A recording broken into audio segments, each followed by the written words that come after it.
সাগরের পারে এই পাথরের ওই পাশে সাগর। এখনো সাগরের মাঝখানে এগুলি বাঁধ দিছে, এই যে এইগুলি এখানে বোট রাখা, স্পিড বোট।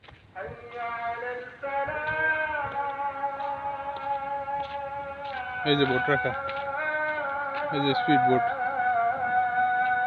এটা একটা পুকুরের মতন, ওই যে মুখ, ওখান দিয়ে মুখ, এখান দিয়ে ঢোকে বোট। এই যে আর একটা বোট তেল বেরিয়ে যাইতেছে, এটা তেলের সীসা।